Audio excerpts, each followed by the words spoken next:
আমার সকা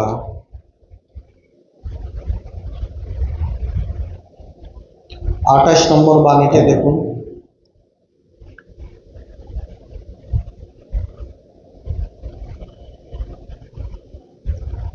সঞ্চয়ের কিছু অংশ জেনা করে দান,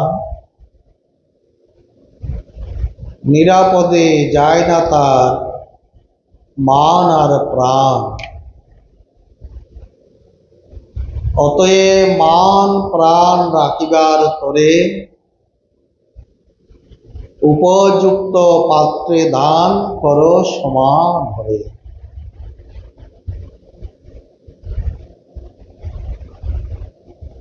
সন্ন্যাসী বাবা আমাদের এই দুর্লভ জীবনে এসে কিভাবে নির্বিঘ্নে নিরাপদে অবিচল চিত্তে এই দুর্লভ মানব জীবনটাকে অতিক্রম করা যায় তার একটা নির্দেশিকা, অনেকগুলো নির্দেশিকার মধ্যে একটা অনন্য নির্দেশিকা দানের গুরুত্ব প্রদান করেছেন। এটা সন্ন্যাসী বাবার মন করা কথা নয়। আবহমান কাল ধরে এই দানের গুরুত্ব আমরা দেখেছি। বৈদিক যুগে, মহাভারতের যুগে, পৌরাণিক যুগে, যুগে যুগে দানের মহিমা অন্যতম রূপে স্বীকৃতি পেয়েছে। এমনকি গীতায় এই দানের মহিমা বলতে গিয়ে ভগবান দান সম্পর্কে 3টে অধ্যায়ে কথা বলেছেন। ষোড়শ অধ্যায়ে বলেছেন, সপ্তদশ অধ্যায়ে বলেছেন এবং অষ্টাদশ অধ্যায়েও বলেছেন। দান হলো মানব জীবনের একটা মহত্তম দিক, শ্রেষ্ঠ দিক। দান হলো একটি দৈবী সম্পদ। তাই ভগবান দৈবী সম্পদের বর্ণনায় বলেছেন, দানং দমশ্চ যজ্ঞশ্চ শ্রদ্ধেয়তব আর্জবম। দান, দম, তপ, যজ্ঞ, তপস্যা, এই যে মানব জীবনের দৈবী সম্পদ, মানুষের মনুষ্যত্বের বোধন ঘটে, মানুষ দেবভাব প্রাপ্ত হয়, অন্তরে প্রশান্তি লাভ করে। অষ্টাদশ অধ্যায়ে ভগবান বলেছেন, দান, তপ, যজ্ঞ কখনোই ত্যাগ করিবে না। দানং তপ যজ্ঞশ্চ পাবনানি মনীষীণাম। মনীষীদিগের মন পর্যন্ত শুদ্ধ করে দেয় দান, যজ্ঞ, তপস্যা। তা কোনো অবস্থায় দান, যজ্ঞ, তপস্যা এই 3টে কর্ম ত্যাগ করবে না। নয় ত্যাজ্যম কার্যমেব তৎ। দানং তপ যজ্ঞ নয় ত্যাজ্যম কার্যমেব তৎ। এই 3টে কাজ কখনো ত্যাগ করা উচিত নয়। সেই জন্য এই দানটা প্রকৃতপক্ষে কি জিনিস ভগবান সপ্তদশ অধ্যায়ে আরো সুন্দর করে বিশ্লেষণ করেছেন। শ্রদ্ধাত্রয় বিভাগ যোগের মধ্যে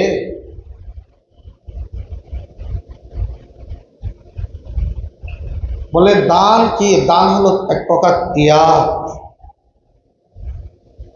ত্যাগ বুদ্ধিতে যারা দানকে দেখে তারা যজ্ঞের ফল প্রাপ্ত হয়। দান এক প্রকার যজ্ঞ।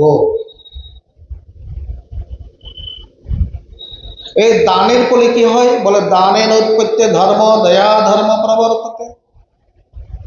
দানের দ্বারা ধর্ম উৎপন্ন হয়। ধর্ম মানে পুণ্য উৎপন্ন হয়, সদ্ভাবনা উৎপন্ন হয়, জ্ঞান উৎপন্ন হয়। দানোৎপত্তি ধর্ম দয়া ধর্ম প্রবর্ততে তময়াং স্থপতে ধর্ম লোভ ধর্ম বিনশ্যতি। তাই ভগবান বলেছেন, তাহলে দানটা কিরূপভাবে করা করতে হবে, কাকে দান করা উচিত, কোথায় দান করা উচিত? বলে 3 প্রকার দান আছে। সাত্বিক দান, রাজসিক দান, তামসিক দান। দাতব্যমিতি যদ্দানম বিহিত অনুপকারিণী, আমাকে দান করিতে হইবে। দাতব্যম, এরূপ বুদ্ধিতে যে দান করা হয়, দাতব্যম দান করিতে হইবে। কর্তব্যম, ছাত্রদের লেখাপড়া করতে হবে, সংসারে অর্থ রোজগার করতেই হবে। কর্তব্যম, সংসারে পুত্র পরিজনদের পালন করতে হবে। কর্তব্যম, এটা করিতে হইবে, এটা ত্যাগ করা যাবে না। সেইরূপ দাতব্যম, এই বুদ্ধিতে যে দান করা হয়, বলে ফলের আশা ত্যাগ করে, আমি যাকে দান করছি তার থেকে রিটার্ন কিছু পাবো, 1 গুণ দান করলাম 10 গুণ পেলাম, এরকম নয়। দান কখন যজ্ঞ হয়? বলে যখন ঘৃতা পুঁতিতে যত ঘি ঢালবে, অগ্নির মধ্যে যত ঘি ঢালবে যজ্ঞের মধ্যে, ঘি থেকে রিটার্ন আসবে, ঘিটা আমার কাছে আবার ফিরে আসবে। এই যে অগ্নিকুণ্ডে যজ্ঞ করার সময় যে ঘৃতাহুতি দেওয়া হয়, যে ঘৃতটা ওখানে দান করা হয়, ঘৃতটা কি ফিরে আসবে? আসবে না, তার ফলটা ফিরে আসবে। যজ্ঞ দেবতা প্রসন্ন হবে, যজ্ঞ দেবতা আমাকে অমৃত প্রদান করবে। সেইরূপ এই দানকে যখন যজ্ঞ বুদ্ধিতে দেখা হয়, বলে যজ্ঞের মতো অনুপকারিণী, কোনো উপকার পাওয়ার আশা না রেখে, দাতব্যম ইতি যদ্দানম দিয়েত অনুপকারিণী, দেশে কালে চ পাত্রে চ তদ্দানম সাত্বিকম স্মৃতম। বলে দান করতে হবে দেশ কাল পাত্র দেখে এবং কর্তব্য বুদ্ধিতে, যজ্ঞ বুদ্ধিতে, পূজা বুদ্ধিতে। ভগবান সর্বব্যাপী বিরাজ করেছেন, যাকে আমি দান করছি তার মধ্যে ভগবত বুদ্ধি রেখে যদি দান করা হয়, তখন ওটা পূজা হয়ে গেল। কেননা তার মধ্যে ভগবান জীবাত্মা রূপে, চৈতন্য রূপে বিরাজ করছেন, আর যে দান করছে সেও চৈতন্য স্বরূপ। এই খণ্ড চৈতন্য, অখণ্ড চৈতন্যকে দান করছেন, তখন সে দান হয়ে যায় সাত্ত্বিক। যদি দানের মধ্যে উপকারের আশা হয়, দান যদি তুচ্ছ তাচ্ছিল্য করে হয়, দান যদি অহংকারের সহিত করা হয়, সেটার সাত্ত্বিক দান থাকলো না। দান যদি অপাত্রে, অকালে, অসময়ে দান করা হয়, অনুপযুক্ত স্থানে দান করা হয়, সেটাও সাত্ত্বিক দান থাকলো না। তাই ভগবান বলেছেন দেশে কালে চ পাত্রে চ, উপযুক্ত স্থানে, উপযুক্ত কালে, উপযুক্ত পাত্রে। দেশ মানে স্থান, পুণ্য স্থান, যেখানে পুণ্যস্থান আছে, যেমন তীর্থাদি পুণ্যস্থান, ধর্মস্থান, মঠ মন্দির আশ্রম ধর্মস্থান, যজ্ঞস্থান, যেখানে যোগ্যতা প্রয়োজনতা, যেখানে দিন দুঃখী বিকারী যাদের প্রয়োজন, সে যোগ্য স্থান। দেশ বলতে ধর্মস্থান, পুণ্যস্থান এবং যজ্ঞস্থান, এই হলো দেশে। কালে, পুণ্য কালে ত্রস্পর্শে দান করা যায়, গ্রহণ যোগে দান হয়, তারপর কুম্ভ যোগে দান হয়, এরকম বিভিন্ন তিথিতে, পুণ্য তিথিতে, পুণ্য সময়ে।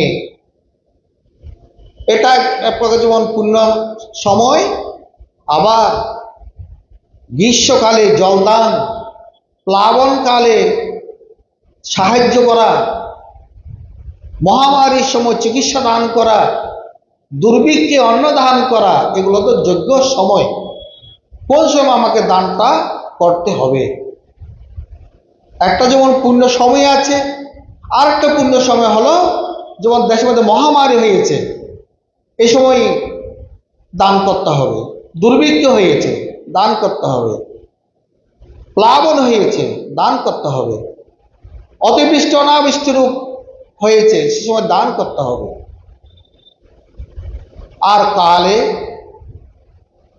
কালে বলা হলো পুণ্য পাত্রে। পাত্রটা কিরূপ হওয়া উচিত? বলছেন যেখানে দানের প্রয়োজনীয়তা আছে, সত্যিকার হচ্ছে যে দিন দুঃখী ভিখারি, বর্তমানে তো অনেক ভিখারি আবার রাজপ্রসাদ বানাইও ভিক্ষা করছেন। দেখে শুনে দান দিতে হবে। ভিক্ষার ছলনা ধারণ করলে তাকে দান দিলে কিন্তু তা হিতে বিপরীত হবে। এবং পুণ্যবান পুণ্যশ্লোক ব্রাহ্মণ, সাধু, তপস্বী, বৈষ্ণব এরাও উপযুক্ত পাত্র। সেই জন্য ভগবান বলেছেন এই দেশ কাল পাত্র বিবেচনা করে যখন কর্তব্য বুদ্ধিতে, যজ্ঞ বুদ্ধিতে দাতা গ্রহিত উভয়ই সব ভগবানের রূপ এরকম ভাবনা করে যে দানটি করা হয়, সে দান হয়ে যায় তখন সাত্বিক দান। আবার রাজসিক দান কোনটা? যত্তৎপত্র উপকারম ফলম উদ্দেশ্য বা পুনঃ দীয়তে চ পরিক্লিষ্টং তদ্দানং দ্বাদশং স্মৃতম। আমি কাউকে দান করছি তাতে কিছু পাওয়ার আশায়, আমি দান করছি পুণ্যের আশায়, মরার পর পুণ্যলোকে যাব, স্বর্গ পাব। এরকম যে দানগুলো করা হয় এগুলো হলো রাজসিক দান। দান করার ইচ্ছা নাই, দিয়তে চ পরিক্লিষ্টম, সবাই দিচ্ছে তাই আমি না পারতে দুটো দিলাম, না পারতে দেওয়া, আর দিতে না পারলে তো আরো ভালো। আজকে পুণ্যতিথি যোগ আছে, সবাই গঙ্গা স্নান করে ব্রাহ্মণদের দান করছে, হাজার হাজার লোক গঙ্গা স্নান করছেন, ওখান থেকে পান্ডাদের দান করছে, ওরা স্নানের সময় মন্ত্র বলে দিচ্ছে, তাদেরকে 50-100 টাকা করে দেওয়া হচ্ছে। একজন কৃপণ গেলেন স্নান করতেন, সে বলছে না, দেখে টাকা না দিয়ে কিভাবে স্নান করা যায় আমাকে সে বুদ্ধি খুঁজতে হবে। খুঁজতে খুঁজতে একটা জায়গা পেল, গঙ্গার ঘাটে তো অনেকগুলো শ্মশান ঘাট থাকে, শ্মশান ঘাটে সে স্নান করতে গেল। তো শ্মশান ঘাটে পান্ডা ঠান্ডা থাকে না, বলে এখানে পান্ডা নেই। বেশ ভালো করে চতুর্দিকে ঘুরে ঘুরে দেখলো, কোনো পান্ডা নেই। বাহ, এখানে স্নান করে গঙ্গা স্নান হবে, তাকেও দিতে হবে না। দেখে কিরকম বুদ্ধি নিয়ে গঙ্গা স্নান করতে গেছে। এটা রাজসিক দান করার ইচ্ছা নেই, দিয়তে চ পরিক্লিষ্টং। তারপরে পকেটে কিন্তু টাকা নিয়ে গেছে, যদি জোর জবস্তি করে কেউ নিয়ে নেয়, কিন্তু তবুও খুঁজে খুঁজে শ্মশান ঘাটে চলে গেল। ভগবান বলছেন, হাসছেন, আরে ভগবান তোর কাছে টাকা দিলাম শুধু তুই ভোগ করার জন্য, দেখ তোকে আজকে আমি মজা দেখাচ্ছি। সে দেখছে কেউ নেই, টুপ করে ডুব দিল, ডুব দিয়ে উঠে দেখো পিছনে পান্ডা একজন দাঁড়িয়েছে, বলে এই ঘাট আমি কিনে নিয়েছি, আজকে আমাকে দান করো। বলে দান কত? বলে এ ঘাটের নিয়ম হলো যে স্নান করবে পান্ডা 6 মাসের খোরাক দিতে হবে। মহাবিপদে পড়ে গেল। বলে 6 মাস, আমি 6 দিনেরও দেবো না। 6 মাস তো দূরের কথা, এমনি তো কৃপণের কৃপণ, দান তো সে দেবেই না। হ্যাঁ, তখন সে মানে উপায় খুঁজছে কিভাবে দান না দিয়ে পারা যায়। বলে দেখেন আমি টাকা পয়সা তো আনি নাই, সেই জন্য আমি এখানে স্নান করতে এসেছি। যখন আপনি চাইছেন দান তো দিতে হবে, আপনি আমার বাড়িতে কয়েকদিন পর যাবেন, আমি দিয়ে দেব। মানে তার দান দিতে কষ্ট হচ্ছে, দিয়তে চাপারে ক্লিষ্টম, কষ্ট হচ্ছে, দিবে না সে। ভগবান বলছে ঠিক আছে, তুমি আমাকে চালাকি করছো, আমিও তোমার পিছনে আছি, ঠিক আছে আমি যাব, তুমি চলে যাও, তোমার বাড়ি আমি চিনি, তুমি এই পাড়াতে থাকো তো, আমি চিনি বেশ। 3 দিন পর ভগবান ছদ্মবেশে পান্ডার বেশে গেলেন। ও স্ত্রীকে বললেন তোমার পতি দেবতা কোথায়? সেদিন গঙ্গা স্নান করলো, আমার দক্ষিণা দিল না তো। দক্ষিণা না দিলে তো জানো জমের দুয়ারে কফিয়ত দিতে হবে। স্ত্রী ভিতরে গিয়ে বলছেন কি বলবো? বল আমি খুব অসুস্থ আছি, আর 1 সপ্তাহ পর আসতে, আমি সুস্থ হলে দেব। বলে মিথ্যা কথা? বলে তুমি আমার পত্নী, আমি যা বলি তাই সত্য বলে বলতে হবে, এটা তোমার ধর্ম। স্ত্রীর ধর্ম প্রতি কথা শোনা, মিথ্যা বলে মিথ্যা, সত্য বলে সত্য। বলে তাই? বলে দিল আমার স্বামী এখন অসুস্থ, 1 সপ্তাহ পর আসতে বলছেন। পান্ডা তো নাচার মন্দা, পান্ডা তো সে পান্ডা নয়, তো ভগবান পান্ডা। হ্যাঁ, 1 সপ্তাহ পর আবার আসলেন। এই তোমার পতি দেবতাকে বলো আমার দক্ষিণে দিয়ে দিতে। স্ত্রী ভিতরে গিয়ে বলো আজকে কি বলবো? বলে একটা কাজ কর, তোর স্মৃতির সিন্দুর মুছে দে, বল স্বামী মরে গেছে। কি রকম দিয়াতে চাপরে ক্লিষ্টম, দান দিতে কষ্ট হচ্ছে, এদের গতি কি হবে দেখেন। বলে এরকম এত বড় জলজ্জন্ত মিথ্যা কথা, বলে আমি যা বলছি তাই বল, পতি দেবতার কাছে শোনা সতী দেবীর ধর্ম। কি করবে, শাড়ির আঁচল দিয়ে কপালের সিঁদুর মুছে দিল, গিয়ে তখন ওই পণ্ডার কাছে কান্না করছে, কি সজোরে কান্না, আমার মতো অভাগিনী দুঃখিনী কেউ নই, স্বামী মরে গেল, কপালে সিঁদুর চলে গেল, আমি এখন কি করব। বলে চিন্তা করার কোনো প্রয়োজন নেই, আজ থেকে তোর দুঃখ উৎপন্ন হলো, আমার সুখ হলো। কে বললেন? পান্ডা। বলে এটা কিরকম, আমার দিয়ে দুঃখ? বলে জানিস না, তো স্বামী যখন মারা গেছে শ্রাদ্ধ শান্তি সব আমি করে যাব, আমি এখন তোমাদের পান্ডা, ওকে দাহ করব, ও শ্রাদ্ধ করব, তারপর আমি এখান থেকে যাই।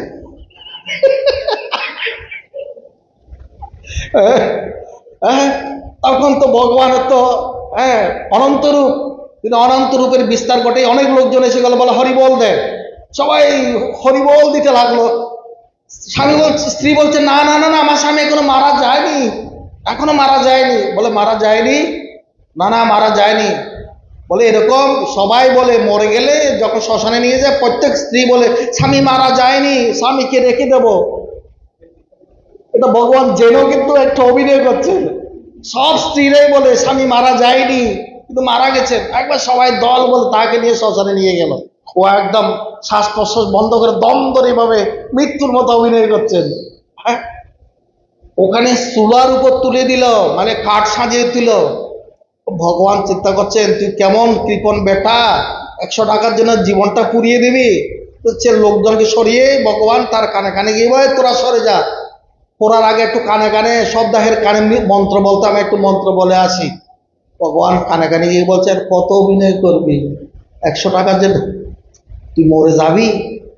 বলে না না না, ঠিক আছে ঠিক আছে, মরে যাব। বল দেখ, আমি বৈকুণ্ঠপতি স্বয়ং নারায়ণ এসেছি, চক্ষুলি দেখে পান্ডা, তুমি তো পান্ডা, কোথায় নারায়ণ? বলে আবার দেখ, আমি কিন্তু নারায়ণ। বলে তুমি যদি দয়া করে 100 টাকাটা মাফ করে দাও।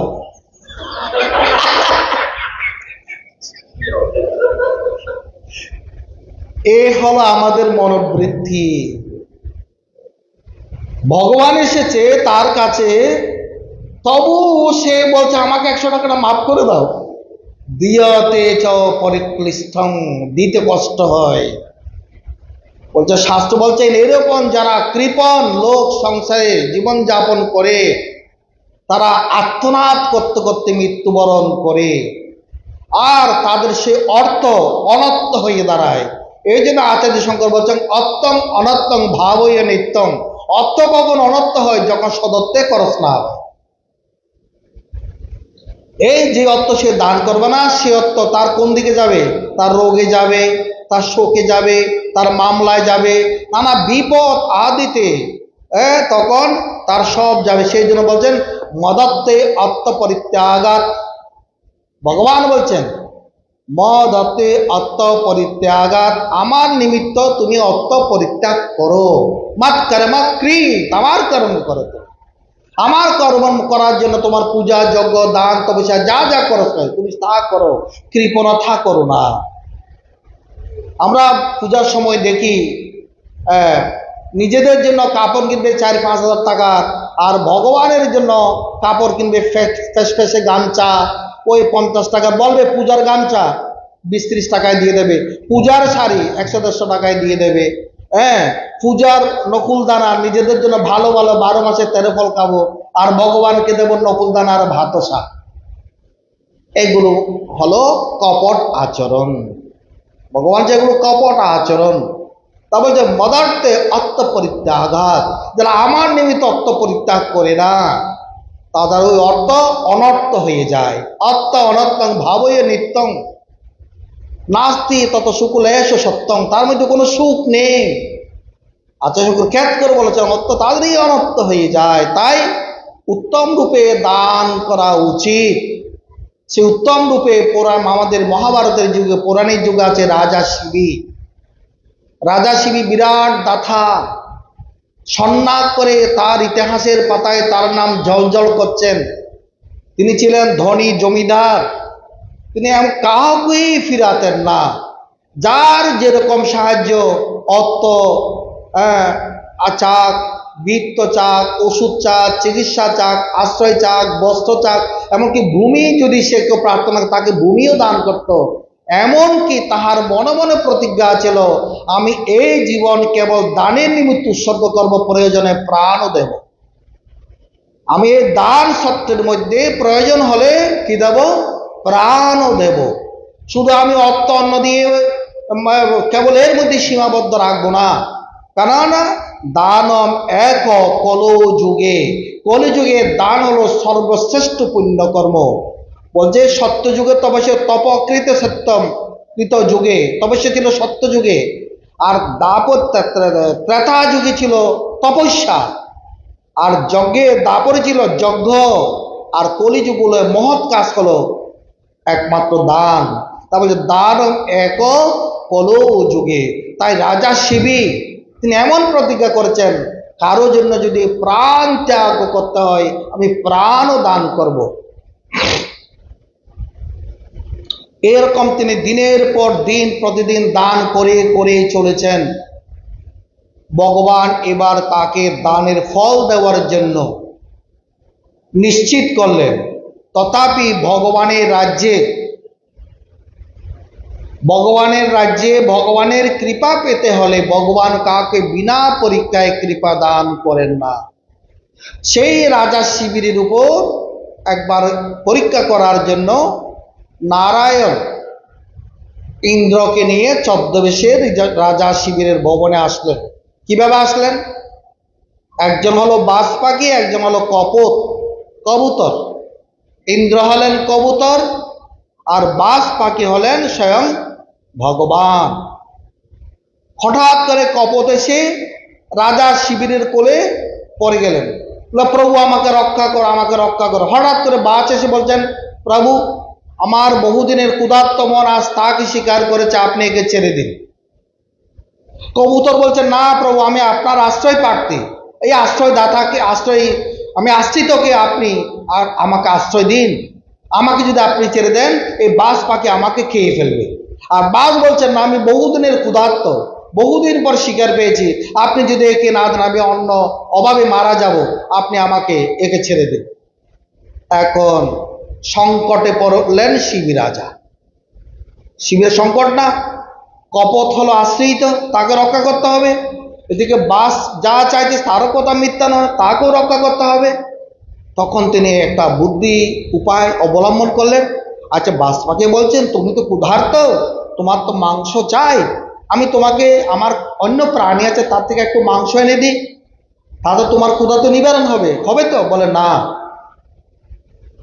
আমার একমাত্র শিকার হলো কবুতর, অথবা শুনেছি মানুষের মাংস নাকি খুব সুস্বাদু, কিন্তু কোনো মানুষের মাংস যদি আমাকে এই কপোতের সমপরিমাণ দেয়া যায় তাহলেও আমি তুষ্ট হব। রাজা চিন্তা করলেন, এখন আমি কোন মানুষকে হত্যা করে তাকে আবার বাজ পাখিকে মাংস দেব? মানুষ হত্যা করলে রাজার দুর্নাম হবে, বদনাম হবে, হ্যাঁ, এটা অনৈতিক হবে, এটা তো সম্ভব না। তা মানুষকে একটা বাজ পাখির জন্য মানুষের মাংস কেটে এত আনা যায় না, এটা অপরাধ হয়। রাজা চিন্তা করেন, ঠিক আছে, আমার শরীরের মাংস কেটে দেবে। একটা কবুতরের মাংস আর কতটুকু? 200-250 গ্রাম, না 300 গ্রাম, 400 গ্রাম, 500 গ্রাম। বল দাড়িপাল্লা নিয়ে আসো। দাড়িপাল্লা আনলো, একদিকে কপতকে বসাই দিল, আর একদিকে শিবি রাজা নিজের জানু শরীরের এই অংশ থেকে কেটে কেটে মাংস দিতে লাগলো। অনেক কষ্ট হচ্ছে, কেটে কেটে দিচ্ছে, কিন্তু যত দিচ্ছে কবুতর পাল্লা ভারী নিচের দিকে নেমে যাচ্ছে। বলে কিরকম কবুতর বাবা? মাংস দুই জানু থেকে মাংস কেটে কেটে সব দেওয়ার পর বলছে, না এবার আমার শরীরটাই দিয়ে দেবো। নিজেই তুলাদণ্ডের উপর পাল্লার উপর উঠে বসলো। সঙ্গে সঙ্গে আকাশের মধ্যে দুমদুমি বেজে উঠল, স্বর্গের মধ্যে জয়ধ্বনি হলো। কোথায় কপট, কোথায় বাজ পাখি? এসে গেল স্বয়ং ভগবান আর ইন্দ্র। স্বয়ং ভগবান আর ইন্দ্র। ভগবান ইন্দ্রকে বলছেন, একে বৈকুণ্ঠে পাঠিয়ে দিন। এই পুণ্যের ফলে সে বৈকুণ্ঠ চিরকালের জন্য বৈকুণ্ঠ গতি প্রাপ্ত হবে, চিরকালের জন্য সে পুণ্য ফল ওখানে প্রাপ্ত হবে। এই ছিল শিবি রাজা, যিনি নিজের প্রাণকে উৎকণ্ঠা করে প্রাণকে বাজি রেখে, প্রাণের চিন্তা না করে, প্রাণের মায়া না করে, সংসারের মায়া না করে, দানকে সর্বশ্রেষ্ঠ মহত্বের দিন বলে নিজের জীবনে ব্রত গ্রহণ করে নিজের প্রাণ দিতে প্রস্তুত ছিলেন, সেই শিবের রাজার নাম ইতিহাসের পাতায়, পুরাণের পাতায় ছন্দাক্ষরে লিপিবদ্ধ, যার জন্য স্বয়ং ভগবান চিরকালের জন্য বৈকুণ্ঠ তাকে দান করলেন।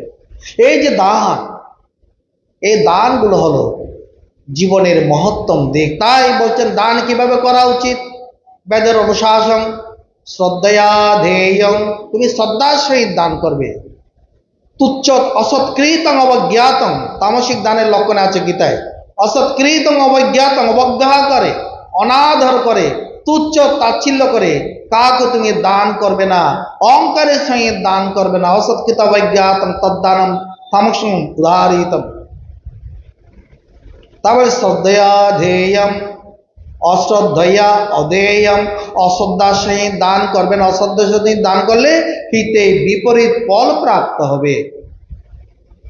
বলে কিরকম, আর কিরকম দান করতে হবে, বলে শ্রেয়া ধেয়ং, রেয়া ভেয়ং, ভিয়া ধেয়ং, সংবিদা ধেয়ং। বলে তুমি সামর্থ্য অনুসারে দান করবে, ঋণ করে দান করার কোনো কর্তব্য নেই। শ্রেয়া ধেয়ং, রেয়া ধেয়ং, নম্রতার সহিত দান করবে। বিয়া ধেয়ং, নিষ্ঠার সহিত দান করবে। এটা তোমার ব্রত। তুমি অন্যান্য ধর্মীয় ব্রত যেভাবে নিষ্ঠার সহিত পালন করো, এই দান তোমার ব্রত। এই ব্রত তুমি ভঙ্গ করো না। সংবিধা ধেয়ং, বলে তুমি খুব নম্রতার সহিত, ভদ্রতার সহিত, মিষ্ট ভাষায় কথা বলে দান করবে। যখন একবার রাজা ভগবান বুদ্ধ এক ব্যক্তিকে তার দুর্গতির কারণ বর্ণনা করছেন, ভগবান বুদ্ধ গ্রামে গেলে সকলে দুঃখের সমাধান দিচ্ছেন। একজন দীন দুঃখী চাষার মতো এক ব্যক্তি গিয়ে বললেন, আমার দুঃখের কারণ কি? আমি সোনা ধরলে চাই হয়ে যায়, এর কারণটা কি? আমি জীবনে কোনো সুখ প্রাপ্ত হচ্ছে না আমার জীবনে। আমি চাই আমি সুখী হতে, আমি চাই আমার পিতা মাতাকে সুখী রাখতে, আমি চাই আমার পরিবারকে সুখী রাখতে, কিন্তু আমার তো এমন কিছু নেই যে আমি তাদেরকে সুখী করতে পারে। বলে কেন? তুমি জীবনে কাউকে কিছু দান করেছো? বলে দান করার অর্থ আমার কোথায়? আমার সংসারে পরিপালনে ঠিক মতো হয় না, আমার পিতা মাতা পরিবার তাদের 3-4 জনের ভরণ পোষণ আমি ঠিক মতো চালাতে পারি না। বলে দান করার জন্য কি শুধু অর্থেরই প্রয়োজন হয়? যার হাতে 2টা হাত আছে, যার কাছে মুখ আছে, যার কাছে সুন্দর একটা মন আছে, তার দান করার জগতে অভাব কিছু নেই। বলে কিরকম? বলে তুমি 2 হাত দিয়ে, এই 2 হাত দিয়ে কর্ম করে কাকে তুমি সাহায্য করেছো? তোমার গ্রামে অনেক চাষা আছে যারা চাষ করে, অনেক পরিশ্রমী ব্যক্তি আছে পরিশ্রমী কাজ করে, তাদের সঙ্গে তুমি একটু কাজ করে তাদেরকে সাহায্য দান করেছো। এর জন্য কি অর্থের প্রয়োজন হয়? আচ্ছা, তুমি কাউকে কিছু সাহায্য করতে না পারলেও মিষ্টি ভাষায় তাদেরকে কি কথা বলেছো? কোনো রাস্তার ধারে কোনো দিন দুঃখী ভিখারি কষ্টে পড়েছেন, তাদেরকে কি বলেছো, ভাই তোমার কি কষ্ট, তোমার কষ্ট দেখে আমার হৃদয় বিদারিত হয়, আমার চোখে জল আসে, এরকম দুঃখিত মনে কি তোমার মনের ভাষা তুমি একবার দান করেছো তাদেরকে? আচ্ছা, তুমি কোনোদিন কোনো অতিথিকে 1 গ্লাস সুন্দর করে জল দিতে পেরেছো? এই জন্য কি অর্থের প্রয়োজন হয়? অর্থ শরীর দ্বারা, মন দ্বারা, মিষ্টি কথার দ্বারা, মিষ্টি ভাষার দ্বারা, এই যে ভাষা দান, কর্মদান, হাত দ্বারা কর্মদান, বাক্য দ্বারা মিষ্টি কথা বলে বাক্য দান, সুন্দর মিষ্টি হাসিতে কথা বলে ভাষা দান, এগুলো অর্থের কি প্রয়োজন? এগুলো তো ভগবান আমাদের সঙ্গে সঙ্গে দিয়ে পৃথিবীতে পাঠিয়েছেন। আমাকে তো সুন্দর পৃথিবীতে পাঠিয়েছেন, 2টা হাত দিয়ে পাঠিয়েছেন। এই হাত দিয়ে অন্যের কাজে সহযোগিতা করলে ক্ষতিটা কি? এটা কি দান হয় না? এই জন্য তো তুমি গরিব। তাই মহাত্মারা বলেন, যারা জীবনে দান করে না তারা ভিখারি হয়ে পরের জন্মে জন্মগ্রহণ করে। তার প্রমাণ আতেজ শঙ্করের জীবনে। আতেজ শঙ্কর যখন গুরুকুলে ছিলেন, 5 বছর বয়সে গুরুকুলে গিয়েছেন, গুরুকুলে ছিলেন, সেখানে ভিক্ষা করতে হয়। তখন তিনি সিদ্ধি লাভ করেছেন 5 বছর বয়সের মধ্যে। যখন দেবতাকে অর্চনা করলে সে দেবতা তাকে সঙ্গে সঙ্গে দর্শন দেন। তো গুরুকুলের নিয়ম হলো ভিক্ষা করে জীবনচর্যা করা, ভিক্ষা অন্ন যা পাবে তা দিয়ে জীবন যাপন করা। গুরুকুলের সব গুরু বালকেরা এই গুরুর কাছে যে বালকগণ থাকে তারা সেভাবে ভিক্ষাজীবী হয়ে এক একজন এক এক গ্রামের দিকে চলে যায় প্রতিদিন ভিক্ষা করার জন্য। আচার্য শঙ্কর যখন 5 বছর বয়স ছিল, বেদবিদ্যার গুরু কাছে গিয়েছিলেন, গুরু তাকে ভিক্ষার জন্য পাঠিয়েছেন। তিনি সেদিন ভিক্ষা করতে এমন এক দরিদ্র গৃহে পদার্পণ করলেন, সেখানে কেবল একজন মাত্র মাথা ছিলেন, মহিলা ছিলেন, যার পরনের বস্ত্রটা টুকরো টুকরো, যার পরনের বস্ত্রটা এমন ফাটা ফুটা ছিল, এমন ছেঁড়া ছিল যে জনসমক্ষে তার সম্মুখে আসা তার কাছে এক লজ্জার ব্যাপার হয়ে দাঁড়াতো। যখন সেই গৃহে গিয়ে আচার্য বলছেন ভিক্ষাং দেয় মা, মা ভিতর থেকে বলছেন দেখো বাবা, আজকে আমি অনেক দিন ধরে না হারে আছি, আমার ঘরে খাবারও বলতে কিছু নেই। আমার ঘরের ধরে একটা আমলকি গাছ আছে, সকালবেলা 2-4টা আমলকি আমি কুড়িয়ে পাই, সেখান থেকে একটা আমলকি 2টা আমলক আমি খাই। একটা আমলকি আছে যে ঘর থেকে ভিতর থেকে ছুঁড়ে দিলেন, কারণ সম্মুখে আসতে পারছে না লজ্জায়, কাপড় ছেঁড়া আসতে পারছে না, বলে এই আমলকিটা তুমি নিতে পারো। তখন তার এই দারিদ্রতা দেখে, এমন অবস্থা দেখে আচার্য শঙ্করের মন বিগলিত হলো। ভগবান বুদ্ধ বলেছেন যার মন সুন্দর সে পৃথিবীতে অনেক কিছু দান করতে পারে। তারা এই সুন্দর মন দিয়ে ভগবান কাছে প্রার্থনা করলেন, হে ভগবান, পৃথিবীতে এমন গরিবও আছে যার কাছে একটু অন্ন নেই, একটি বস্ত্র নেই, জনসমক্ষে আসতে পারে না, তুমি তাদেরকে পৃথিবীতে পাঠিয়েছ, তাদেরকে তুমি অন্ন বস্ত্র তুমি দিলে না, এইরকম তোমার কেমন নিয়ম? এরকম করে করে তিনি লক্ষ্মী দেবীর আরাধনা করলেন। আচার্য শঙ্কর স্তব করলেন লক্ষ্মী দেবীর। লক্ষ্মী দেবী বলছেন তার স্তবে সন্তুষ্ট হয়ে, আচার্য শঙ্করের স্তবে সন্তুষ্ট হয়ে লক্ষ্মী দেবী বলছেন দেখো বাবা, তুমি যা বলছো তা সত্য। এই ভিখারি, যাকে তুমি আজ ভিখারি দেখছো, দিনে দরিদ্রা দেখছো, সে পূর্বজন্মে এমন কোনো ভালো কাজ করেনি, অর্থাৎ কোনো দান দক্ষিণা করেনি, এই জন্মে সে অবস্থাপন্ন অবস্থায় আসতে পারে, তাকে আমি কিভাবে সাহায্য করব? সে পূর্বজন্মে এমন কোনো দান দক্ষিণা করেনি যে তার এই জন্মে একটু আর্থিক সচ্ছলতা হয়। গত জন্মে সে কোনো দানরূপ কোনো পুণ্যকর্ম করে নাই বলে এই জন্মে সে এরকম ভাবে জন্মগ্রহণ করেছেন। তখন আচার্য শঙ্কর বলছেন মা, ঠিক আছে, পূর্বজন্মে সে কোনো দান দক্ষিণা করেনি, সেটা তো আমি দেখছি না, এই জন্মতে তিনি আমাকে তো একটা আমলকি তো দিলেন, গড়ে যা আছে তা তো দিলেন, অত এই দানের ফলটা তাকে দান করুন। মা লক্ষ্মী বলছেন তথাস্তু, তোমার প্রার্থনায় সাড়া দিয়ে আমি আগামীকাল তার যে আমলকি গাছে যত আমলকি ফল আছে আমি সব সন্না আমলকি করে দেব। এটাই কলিযুগের ঘটনা, গাল গল্প কথা নয়। আচার্য শঙ্করের স্তবে তুষ্ট হয়ে মা লক্ষ্মী পরের দিন যখন সে দরিদ্রা মাতা আমলকি কুড়ানোর জন্য গড়ের বাহিরে আসলো, দেখলো অনেকগুলো স্বর্ণ আমলকি উঠান ভরে গেল, তার স্বর্ণ আমলকিতে। এই জন্য দানের এত মাহাত্ম্য। যারা দান করে তারা গরিব হয়ে জন্মগ্রহণ করে। এই জন্য হচ্ছেন দানম এক কলো যুগে। যথার্থ সাত্বিক দান বলতে ভগবান বুদ্ধ আরেকটি সুন্দর কাহিনী বলছেন। এক জায়গাতে ভগবান বুদ্ধ অনেক দিন ধর্ম দেশনা অর্থাৎ ধর্ম উপদেশ করার পর এবার সে দেশ ত্যাগ করবে, চলে যাবে। দলে দলে সেখানকার রাজা, ধনী, শেঠ, সমাজে যত ভদ্রলোক, যত আপামর জনগণ তার কাছে এতদিন তার উপদেশ পেয়ে তৃপ্ত হয়েছেন, কৃতার্থ হয়েছেন। আজ ভগবান বুদ্ধ চলে যাবেন, তাকে শেষবারের মতো নানা প্রকার উপটোকন দেওয়ার জন্য লাইন ধরে গ্রামগঞ্জ থেকে প্রচুর মানুষ আসতে লাগলো। ভগবান বুদ্ধ আজকে আমাদের ছেড়ে চলে যাবেন, এমন সৎপাত্রকে দান না করলে কাকে দান করব?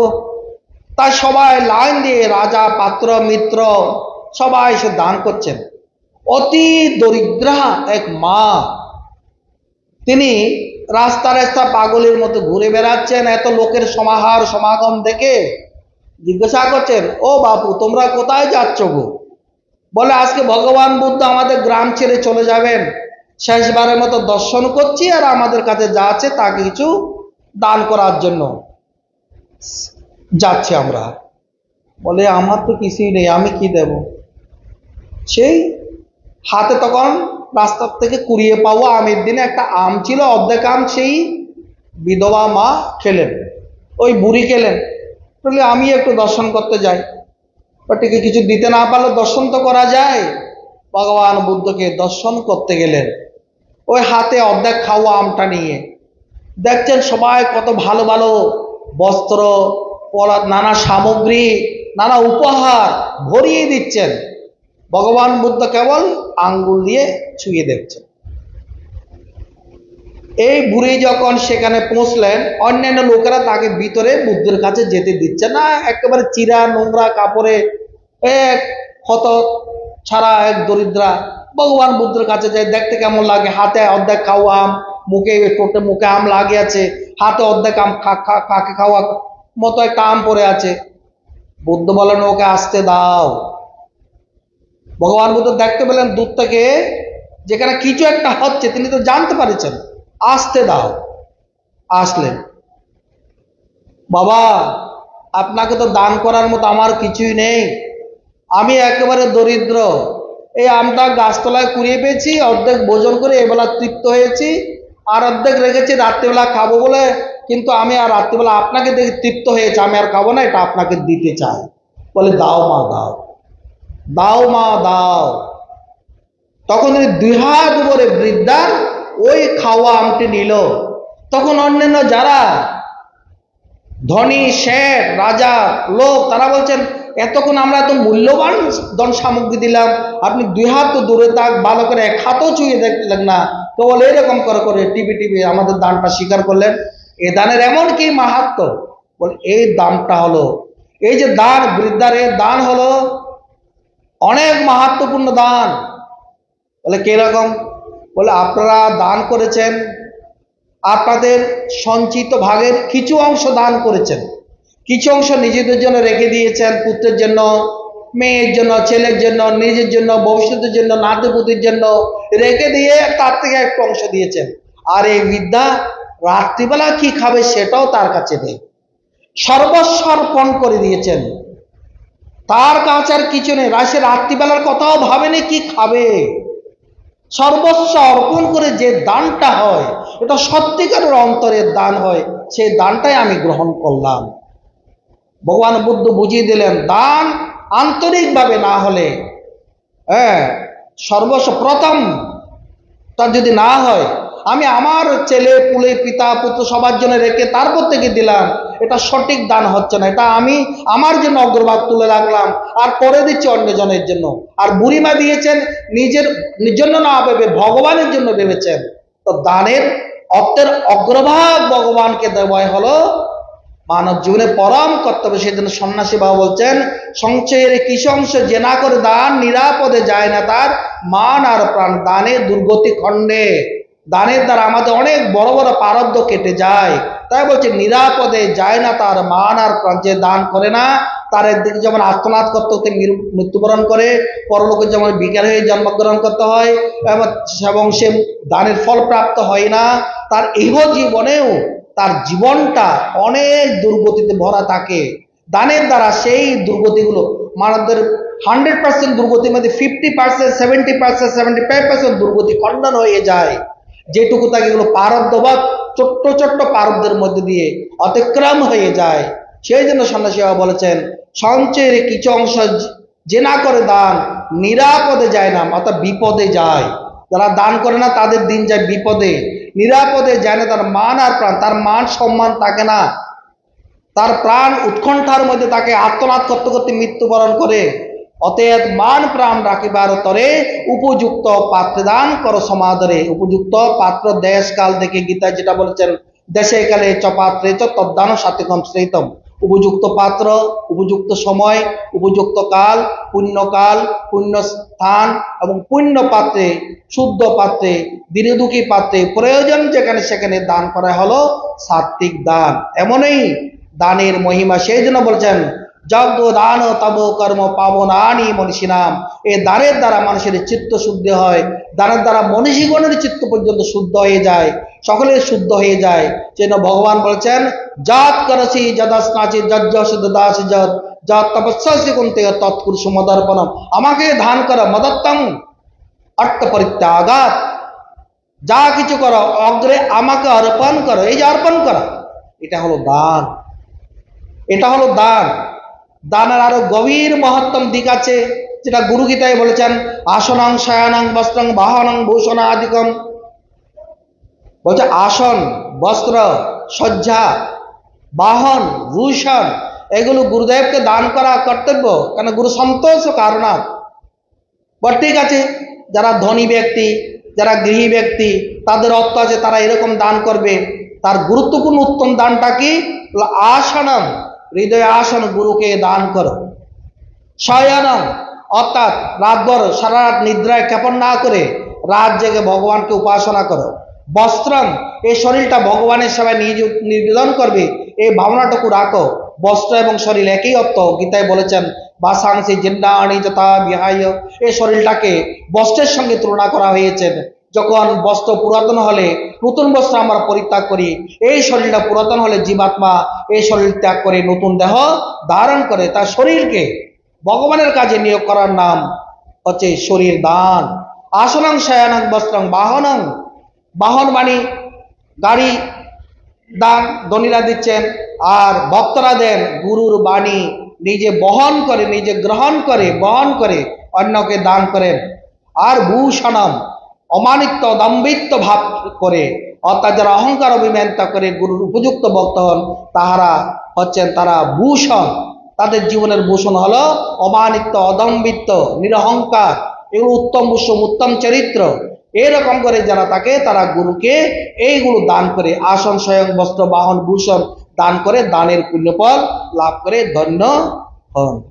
ওম তৎসৎ, ওম তৎসৎ, ওম তৎসৎ। পূর্ণমদঃ পূর্ণমিদং পূর্ণাৎ পূর্ণমুদচ্যতে পূর্ণস্য পূর্ণমাদায় পূর্ণমেবাবশিষ্যতে। ওম শান্তি শান্তি শান্তি। জয় গুরু।